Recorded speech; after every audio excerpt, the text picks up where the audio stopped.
Hi there. We're going to look at algebra, basic algebra, and this is the fundamental skill before we look at question 2 part C, where we need to solve for quite a number of variables from given parametric equations.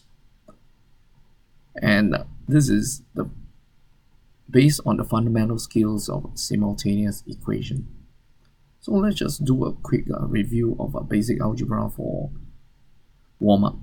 Right, in front of me we have x plus 3 equals 5. So what's x? It's quite straightforward, right?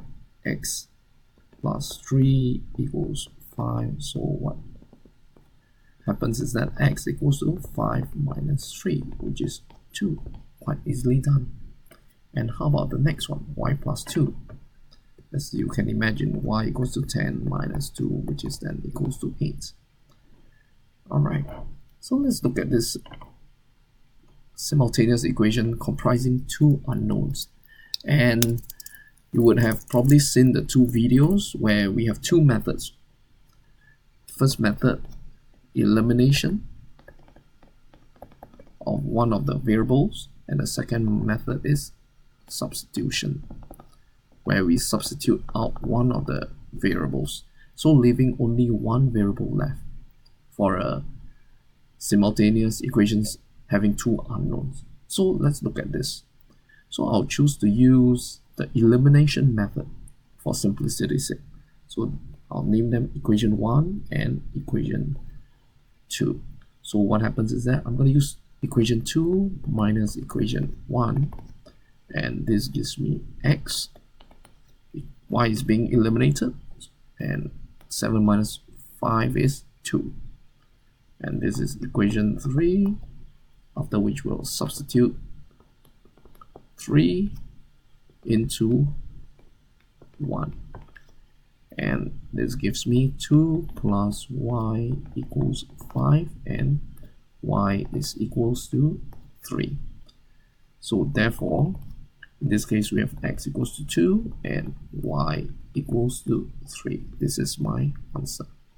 So if you substitute back to equation 2, you will get 7 in the answer. Right.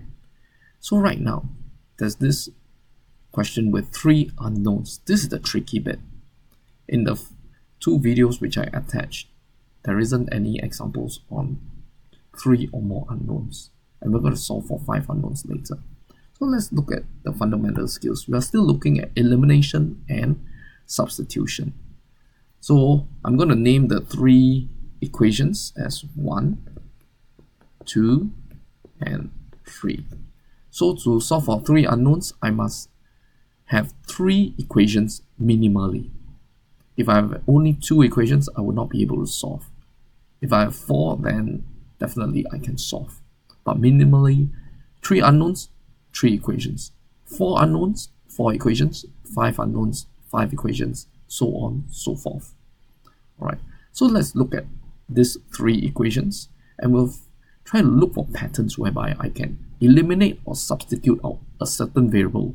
Therefore, I'm left with just 1 or 2 variables to work with, and then thereafter I can simply solve for the unknowns. Right.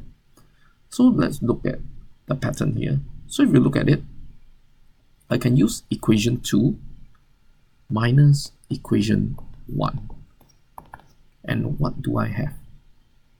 I have x, y minus y is 0, z minus z is 0, and 11 minus 8 is 3. So I've solved for x. Of course, in this example, I make it quite simple just to illustrate the concept. So I've solved for x. But I've still got these 2 unknowns. So I'm going to use, I look at the pattern again, I'm going to use equation 3 minus the equation 1. So I'm left with z. X minus x is 0, y minus y is 0, 2z minus z is z. That's how I got it. And 12 minus 8 is 4. So this is my equation 5. So I've solved for 2 unknowns, x and z. And thereafter, I'll just substitute this 2 back into equation 1. Substitute 4 and 5 into 1. And what I get is 3 plus y plus 4 equals 8. So simplifying the equation, I'll get y equals to 1. And therefore, x equals to 3, y equals to 4, y equals to 1, and z is equals to 4. So this is my final answer.